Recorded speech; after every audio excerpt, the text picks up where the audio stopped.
안녕하세요, 닥친TV 신재욱이고요. 얼뉴 아반떼가 굉장히 핫한데요. 이번 영상에서는 얼뉴 아반떼 옵션 고르기를 해보도록 하겠습니다. 제 영상의 컨셉은 최대한 옵션을 안 고르려고 노력을 할 겁니다. 근데 안 고르기가 쉽지는 않게 되어 있습니다. 하나하나 옵션이 그렇게 비싸지 않고 하나하나 옵션이 너무 매력적인 게 많아서 참 옵션 빼내기가 쉽지는 않습니다. 쉽지 않은 게 이제 제가 옵션 고르기 하는 거 영상 보면 여러분들 느끼실 텐데, 그럼에도 불구하고 아반떼는 옵션을 뺄 거를 빼는 게 중요합니다. 왜? 이 차는 아반떼니까요. 옵션 다 넣으면 2,200~300만원 되는데 그 돈이면 소나타 2,280만원으로 가시는 걸 추천합니다. 소나타는 2.0이고 아반떼는 1.6입니다. 뭐 디자인이 소나타가 좀 마음에 안 들더라도 아반떼 2,400 정도 되면 저는 2,280만원짜리 깡통 소나타를 강력 추천합니다. 저는 그래요. 자기소개 잠깐만 하겠습니다. 제 직업 중에 하나는 유튜브에서 중고차 전문가로 좋은 중고차 고르기 시리즈를 연재하고 있는 사람이며, 최근에 직업을 하나 늘려서 신차 리뷰를 하고 있는데, 저는 뭐 제가 유명한 사람이 아니기 때문에 현대자동차에서 저한테 차량을 제공하지는 않고 방구석에서 이렇게 노트북 화면을 보면서 차량을 리뷰하는 방구석 차량 리뷰어입니다. 저는 그랜저 신형 디자인은 안 좋아합니다. 이상한 망사 팬티 입고 있는 것 같은 디자인이라는 생각이 좀 드는데, 아반떼는 디자인이 괜찮습니다. 괜찮고 2급의 차량에서 디자인으로 보면 제 생각에 미국 시장 가도 2급의 차량들 중에서 거의 최고 수준이라고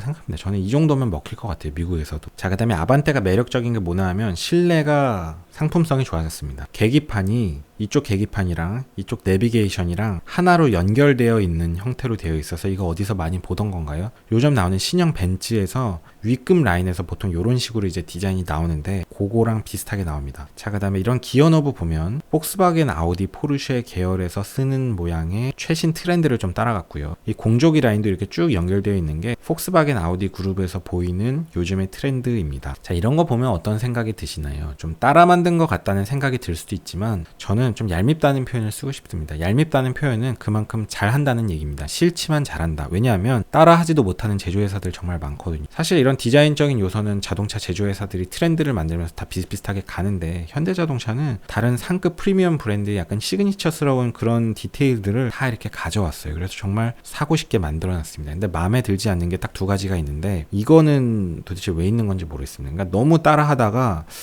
이거 너무 따라한 것 같으니까 좀 우리의 독창적인 좀 척을 해보자 해서 자존심을 부리면서 요걸 하나 넣은 것 같은데, 전 세계 어느 브랜드에서도 요건 따라하지 않을 걸로 보입니다. 그냥 혼자 하다가 그만둘 것 같고요. 그 다음에 핸들 모양이 좀 이상합니다. 그냥 3스포크 휠로 갔으면 좋겠습니다. 요즘에 현대차에서 이런 형태의 핸들을 좀 밀고 있는 것 같은데 왜 하는지 모르겠습니다. 자, 이제 가격표를 보시면 일단 최대한 스마트 깡통에서 버텨보려고 한번 노력을 해봅시다. 자, 깡통으로 가면 1.6의 6단 수동 변속기인데요. 한마디만 할게요. 유럽 쪽에 가면 2급의 차량은 수동 미션을 많이 사용하는데, 수동 미션을 한번 도전해보는 것도 괜찮습니다. 왜냐하면 수동 미션을 도전하면 차 가격이 완전 깡패가 됩니다. 1,500만원대에 아반떼 1.6 신형을 구입할 수 있는데 깡패 가격입니다. 그래도 옵션이 그렇게 나쁘진 않아요. 왜? 아반떼는 프리미엄 브랜드의 고급차가 아니기 때문에 이 상급의 옵션이 굳이 다 들어가야 되는 게 아닙니다. 아반떼답게 경제적으로 뽑는다면, 수동 미션 차량을 선택한다면 진짜 가성비 깡패입니다. 물론 대한민국에서 이 수동 미션 선택하는 사람이 없겠지만 제조사에서 아직 이거 만들어주는 것만 해도 정말 감사합니다. 이 숨통이 넘어가지 않게 좀 선택하는 분들이 있었으면 좋겠는데, 2급의 차량은 수동 미션 선택하는 것도 해볼만 하다고 생각합니다. 시내 주행이 너무 많다면 좀 불편한데,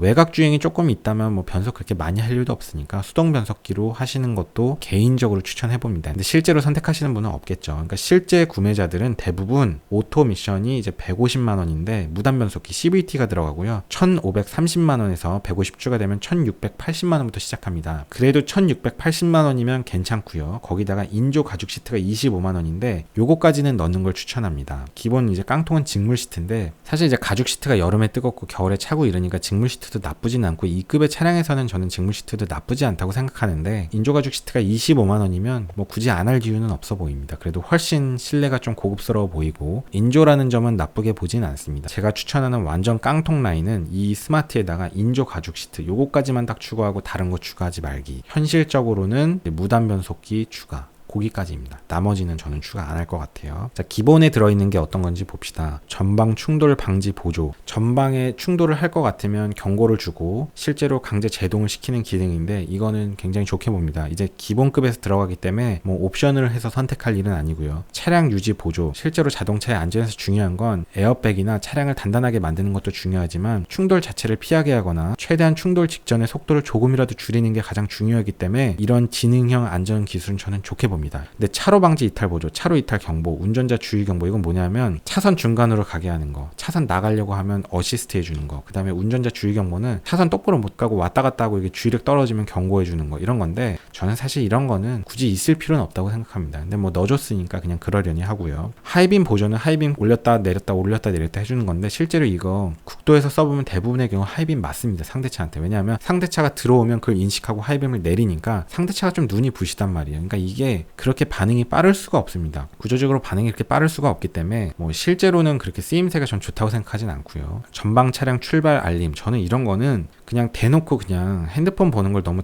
당연시하게 해주는 옵션이라고 생각하는데 이렇게까지 옵션이 들어가야 되나 싶습니다. 이게 진짜 유용한 사람들도 있겠지만 이런 옵션은 개인적으로는 좀 오버라는 생각이 들고요. 다만 이제 제조회사 입장에서는 뭐 카메라랑 센서를 삽입하고 노니까 그냥 코딩 몇 줄만 추가하면 되는 그런 것들이라서 그냥 같이 세팅을 한 게 아닌가 싶습니다. 뭐 타이어 응급처치 키트 뭐 이런 건 쓸 필요 없는 거고 세이프티 언락은 뭔지 잘 모르겠습니다. LED 주간 주행 등 뭐 이런 거는 있는데 포지셔닝 포함. 이게 뭐냐 하면 요런 데 보면은 이렇게 주간에 켜져 있는 거 요런 거 얘기하는 걸로 보이고요. 깡통에서도 들어갑니다. 그런데 프로젝션 헤드램프 요게 할로겐 램프로 약간 누런 불빛이 나는 이제 전조등인데 요게 이제 약간 차를 잘 모르는 사람이 봐도 아, 저 차는 조금 아래급의 차인 것 같다라는 느낌을 주는 요인 중에 하나가 됩니다. 그러니까 요게 좀 아쉬운데 뭐 LED로 가거나 HID 뭐 그쪽으로 가면 이제 하얀 불빛이 나오니까 훨씬 차가 깨끗해 보이고 고급져 보이는데 저도 마음이 아프지만 포기했으면 좋겠습니다. 왜냐하면 아반떼는 그냥 아반떼답게 타는 게 좋아요. 그거 하나 넣고 통풍 시트 넣고 뒷좌석 열선 넣고 뒷좌석 에어덕트 넣고 하다 보면 더 이상 아반떼 가격이 아닌 차가 됩니다. 그럴 거면 위급의 차량으로 가시는 게 맞다고 생각하고 가성비 좋게 하자는 겁니다. 프로젝션 헤드램프로 하고 실제로 운전하는 입장에서는 나쁘지 않습니다. 나쁘지 않고 밖에서 볼 때는 조금 고급져 보이지 않기는 하죠. 15인치 스틸 휠 이게 문제인데 이 스틸 휠은 실제로 계속 쓸만한 휠이라고 생각되진 않는데 이거로 출고하시면 됩니다. 이거로 출고한 다음에 한 3만 킬로 정도를 그냥 주행하세요. 처음에 출고된 그 타이어를 다 쓸 때까지 야무지게 다 쓰고 그 타이어 갈아야 될 때 중고나라에 들어가면 이 위급들 이제 여기 보면 뭐 16인치 여기 보면 뭐 17인치 옵션 선택하거나 혹은 15인치 알로이 휠 뭐 이런 거 선택한 사람들이 중고 매물로 내놓는 게 있습니다. 휠 타이어 셋을 그냥 신동품으로 판매하는 사람들이 있는데 그거를 구입하면 됩니다. 그러면 어차피 타이어 갈아야 되는 한 30만 원 정도 가격에 플러스 알파 조금만 하면 그냥 휠도 같이 업어올 수 있습니다. 그러니까 타이어 갈면서 그냥 그때 휠을 거의 공짜 수준으로 갈면 되는 거죠. 그러니까 그냥 스틸 휠 달고 처음에 타시면 됩니다. 개꿀 정보고요. 처음에 좀 너무 아쉽지 않냐. 처음에 여러분이 살 땐 그런데 그냥 타다 보면 별 관심도 안 갑니다. 그리고 한 3만 킬로 튄 다음에 중고나라에서 싹 바꾸면 기분도 좋고 개꿀이고 아주 좋습니다. 아웃사이드 미러는 열선이 있고 전동 조절되고 LED 방향 지시등이 있는 거 다 좋은데 전동 접이가 안 되는 게 너무너무 아쉽습니다. 너무너무 아쉬운데 저는 옵션을 좋아하는 편은 아닌데 전동 접이는 우리나라 환경에서는 좀 필요한 것 같긴 합니다. 저는 그냥 손으로 줬고 말긴 하겠는데 제가 이것까지 다른 사람들한테 강요는 못 하겠고 애프터마켓에서 이거 작업하는 곳이 있으니까 그냥 애프터마켓에서 작업합시다. 그렇게 하시면 되고 4.2인치 컬러 LCD 클러스터는 뭐냐면 계기판에 이렇게 RPM이랑 속도 게이지 있잖아요. 그 중간에 이렇게 화면이 있는데 그게 컬러 LCD가 들어간다는 내용입니다. 뭐 별것도 아닌 내용이고요. 이제 그냥 흑백 LCD 넣나 컬러 넣나 어차피 원가가 그게 그거니까 이제 요즘에 컬러로 들어가는 것 같습니다. 선바이저 룸램프 중요한 거 아니고요. 직물 시트는 인조 가죽 시트 추천합니다. 수동 높이 조절, 뒷좌석 높이 조절 헤드레스트. 근데 카시트가 시트 조절이 수동으로 되는 건 나쁘지 않습니다. 그냥 수동으로 되는 게 오히려 더 빨리 조절이 되고 그냥 이 정도 급의 차량은 괜히 이게 전동 시트 들어가서 무게 늘어나는 것도 별로 좋은 형태가 아니에요. 그냥 경량화 되는 게 좋고 그래서 저는 수동 시트 좋게 생각합니다. 폴딩 타입 도어 리모컨 키 스마트 키가 꼭 있어야 되는 거 아닙니다. 그냥 그냥 리모컨으로 열고 키 꽂고 돌리면 됩니다. 버튼으로 누르는 거를 되게 막 이렇게 중요하게 생각하시는 분이 있는데 하나도 인생에서 중요한 게 아닙니다. 키 꽂고 돌리시면 됩니다. 심지어는 애프터마켓 시장에서까지 이거를 버튼 시동키로 바꾸는 분이 있는데 저는 왜 하는지 정말 이해가 안 가는 옵션 중에 하나고요. 실제로 여러분 예전에 보면 320D나 520D도 프리미엄 브랜드의 깡통 라인이잖아요. 약간 그쪽 가도 스마트 키가 안 들어가 있는 라인들이 많이 있었습니다. 이제 내부에서는 버튼인데 문 여는 거는 리모컨으로 눌러야 열리는 그런 시스템이었어요. F바디만 해도. 그러니까 그냥 스마트 키 이런 게 너무 당연시 되지만 너무 당연할 거 없습니다. 그냥 뭐 이렇게 버튼 누르면 되잖아요. 그게 뭐 힘들어요. 좀 왜 이렇게 스마트 키에 연연을 하는지 잘 모르겠습니다. 그냥 과감하게 포기하세요. 후방 주차거리 경보. 그러니까 이게 후방 카메라가 안 들어가는 게 좀 아쉬운데 그냥 센서 있으면 괜찮습니다. 이 정도 차량은 이 뒤에가 안 보이는 차가 아니잖아요. 뭐 봉고차라든지 버스라든지 펠리세이드 이런 거 그런 차는 뒤에가 안 보이니까 뭐 카메라가 있고 뭐 이러면 도움이 되죠. 근데 이 차는 뭐 뒤에가 다 보이잖아요. 그리고 뭐 애기들 앉아 있거나 뭐 돌멩이 하나 커다란 거 있거나 이런 거는 후방 센서로도 충분히 커버가 되기 때문에 카메라가 꼭 있어야 된다고 생각하진 않습니다. 있으면 좋지만. 자, 크루즈 컨트롤은 뭐 스마트 크루즈 컨트롤 아니고 요 정도 크루즈 컨트롤이 제일 좋고 이런 거를 깡통에서 넣어주는 건 참 감사합니다. 저는 그냥 요 정도가 좋은 것 같아요. 너무 스마트해져서 너무 자동으로 되면 그냥 내가 세팅해놓은 속도에 딱 걸리면 그대로 가고 앞에 차들 쓰기 시작하면 브레이크 살짝 걸어주고 다시 원래 속도로 복귀시키고 플러스틱, 마이너스틱 조절하는 이런 고전적인 크루즈 컨트롤 정도가 가장 좋다고 생각하고요. 후석 승객 알림은 뭐냐면 뒷좌석 문이 열렸다 닫히면 뒤에 승객이 탔다고 보고 주행 후에 운전석에서 내릴 때 뒷좌석 사람 있다고 알려주는 기능인데 진짜 쓸데없는 기능이라고 생각합니다. 이거 뭐 아무것도 아닌 건데 왜 적어놓은 건지 모르겠는데 뭐 자기 애를 뒤에다 태워놓고 까먹고 내리는 사람이 있는지 이해가 안 가고 이게 뒷자리에 센서가 있어서 사람이 앉아있는 걸 인식하는 것도 아니고 문짝이 열렸다 닫히면 그걸 갖고 인식한다고 하는데 쓸데없는 기능 같고요. 도대체 이런 기능은 뭐 왜 필요한 건지 잘 모르겠습니다. 일반 오디오 시스템, 현대자동차는 기본적인 오디오가 나쁘지 않거든요. 제가 방구석 리뷰어라서 이 오디오를 실제로 청음해 보진 않았지만 이렇게 곰곰이 이렇게 방구석에서 컴퓨터 화면을 보면서 이제 청음을 해보니까 괜찮습니다. 들을만해요. 귀이징이랑 뇌이징 하고 들으시면 됩니다. 차량 오디오는 스피커의 개수가 많다고 좋은 건 아닙니다. 순정 시스템은 좋은 시스템으로 가면 스피커 개수가 많아졌다는 걸 자랑하는데 진짜 좋은 오디오는 스피커 개수를 늘리진 않아요. 그러니까 6개 스피커는 충분합니다. 트위터가 들어있으니까. 320D F바디 내비팩으로 가면 초기에 트위터를 빼갖고 나왔거든요. 그러니까 완전 진짜 개깡통 쓰레기 오디오의 진가를 BMW에서 느끼게 해줬었는데 320D랑 520D도 F바디 초기에 트위터 없었습니다. 지금 이 시스템은 트위터가 들어있어요. 그래서 트위터도 들어있고 기본적인 미드도 현대자동차 순정 오디오 들을만 합니다. 나쁘지 않아요. 여기서 스마트 선택하시고 대부분의 분들은 자동 변속기 선택하시겠죠. 거기다가 2인조 가죽 시트까지 고기까지를 추천합니다. 조금 이 자동 변속기도 좀 포기해보자. 그러면 진짜 전 세계 최강의 가성비 세단이 완성됩니다. 진짜 괜찮습니다. 애프터마켓에서 사이드미러 전동 접이까지만 추가하고 그러면 우리가 추가하지 못하는 게 뭐냐 하이패스 요거 25만원 주고 하지 말고 5만원 주고 그냥 사다가 달면 됩니다. 이거 전혀 중요한 게 아니고 익스테리어 디자인 1이 뭔지 보시면 15인치 알로이 휠, LED 리어 콤비 램프, LED 보조 제동 등 이런 거 중요하지 않고요. 자, 15인치 알로이 휠 제가 선택할 필요 없다 그랬죠. 한 3만 킬로 버틴 다음에 중고나라 가자 그랬고 LED 리어 콤비 램프는 차량에 쭉 이어지는 요 LED 요거를 얘기하는 게 아닌가 싶은데 이게 요즘에 뭐 포르쉐나 이런 거 보면 요런 디자인이 좀 있잖아요. 그러니까 요런 게 요즘 트렌드를 또 반영하는 그런 건데 포기합시다. 포기. 뭐 이게 중요한 거 아니니까 약간 디테일이 좀 밋밋해지지만 포기하세요. 포기.